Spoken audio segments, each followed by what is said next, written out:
Let's get into the show tonight. And the heat this week, and we will get into those games a little bit later on, but the heat this week is on Isaac Heeney, the MRO, and also the Tribunal. This is a potential Brownlow deciding call for Michael Christian over the next 24 hours. And it occurred today at Marvel Stadium when Isaac Heeney reached back to make contact with Jimmy Webster, collected him, and as a result, Jimmy Webster had a blood nose. So I think this is intentional, Lee and Jimmy.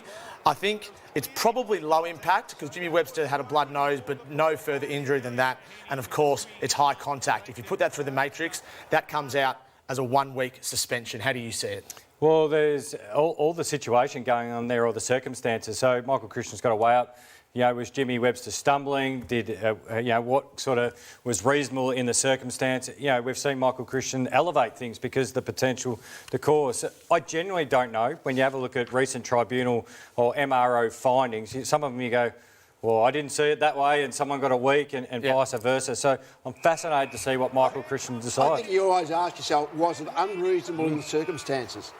And for Isaac Heeney to throw his hand back, now, that was a bit too more close to careless and incidental for me, so I think he's guilty. So the reason why I think this is intentional and not careless as it could have been last year is because there's a change of regulations in the off-season league, where now it reads, in instances where a player intends to forcefully push or fend an opposition player off the ball, the strike will usually be graded as intentional rather than careless. In other words, he intentionally tried to fend him off, he collected him, and that is why it's now considered intentional rather than careless. There's a key word in there, though. Usually. So not always. I'm not going fend off. No. It was more than a fend off. Well, less than a fend off. No, more than a fend off. Oh, what do you think it was? He threw his arm back. Yeah. I mean, you do these things, but it's like you do the crime, you do the time. Yeah. Yeah. So what do you think is going to take place, Jimmy? I genuinely don't know, Tom. Like, as you said, usually you can make an argument, you throw your arm back, you know, pretty wildly, you know, whatever happens is your own fault. Does Webster, contribute to any of it by falling up? Not blaming Webster, no, of course, not doing any of that. So I genuinely don't know what he's going to decide. It was a 2-point thriller at Marvel Stadium today, and we won't let that incident take anything away from what the Saints achieved. It was an incredible victory. And Jimmy, take us through how it played out at the end, because it had a decidedly similar feel to late last week when the Swans couldn't get the job done. A cracking win for the Saints, and when the Saints go marching on, they had that sort of real big buzz at Marvel Stadium under the lid here. And the Saints were 30 points down at one stage. And again, the Swans came out of the blocks pretty slowly. Then the Swans put the foot down. They got out to that usual lead, as I mentioned, 30 points. And we thought, there we go, that's the Sydney we've come to expect. But this goal from Cooper Sharman started the Saints rolling. Then Higgins kicked one. And this has all happened pretty much the 19-minute mark of the third quarter to the end of the game, where the Saints kicked 8 goals to the Swans 2 goals, led by some pretty talented individuals who we haven't seen up through the midfield too much because of injuries, form, been out of the side as well. Philippou is the big talking point. He played a lot through the midfield, had 26 disposals, 5 clearances, 7 inside forward 50s. Henry had big moments in that surging play for the Saints. Higgins 3 goals as well. The Swans' Errol Goulden was massive for 3 quarters. Only had 1 touch in the last quarter. We looked there at Logan McDonald. He had another shot to win the game. Just pulled the ball left. Also, Papley had a shot, kicked it out on the full. So they had opportunities, Swans, to hit the lead, but the Saints hung pretty tough. I mentioned Goulden. He had a lot of the ball. Jack Steele went over to him and quietened him down pretty well in the last quarter. So the Swans, that was their lowest pressure rating game for the season. So their 3 lowest have all been 3 losses. So not enough tackling pressure, a bit flat, but you've got to pay your credit to the Saints. Before I get your thoughts, Lee, this is John Longmire after the game talking about that miss from Logan McDonald. Yeah, I think that in the end, we thought we could have kicked it from there. Maybe just the old adage, you aim to the right, and when you're that far out, because if you're a right footer, you're going to pull it to the left-hand goalpost, and that's something we'll work through.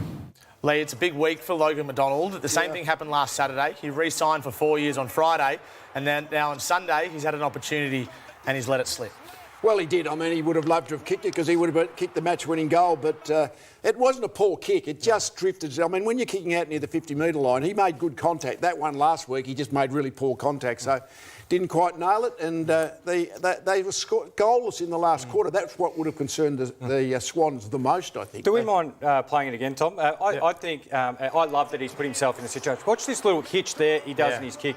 If I'm doing goal-kicking routine, I want him to try and get rid of that a little bit. I think he strikes the ball really well, but he loses a lot of momentum when he does that because he gets this build-up and that hitch almost stops him.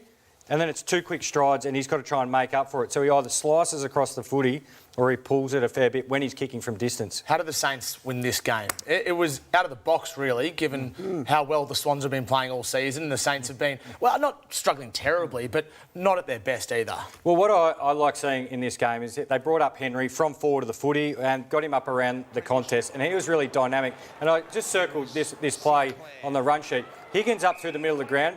Creative player wants to play on really quick. Henry, creative player, wants to play on quick. And look at the forwards moving because of it.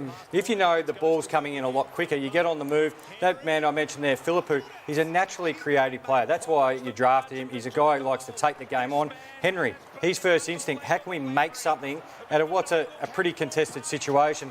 And look at the space the forwards have got to work in. So love seeing a bit of creativity around the ball from the Saints to go with their a bit of harder edge because they do defend really well. Under Ross, they've always good at defending.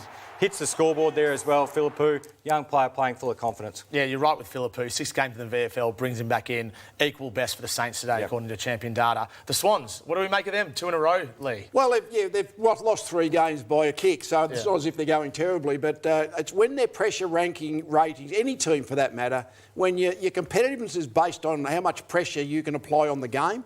That's the contested possessions yourself, clearances, tackling, all those kind of things that come under trying to make it hard for the opposition. And today, they've dropped below their best in the 3 games they've lost, which is no great surprise. That's really why you win or lose. But you know they've lost 3 games by a few points, so they're still obviously the trendsetter.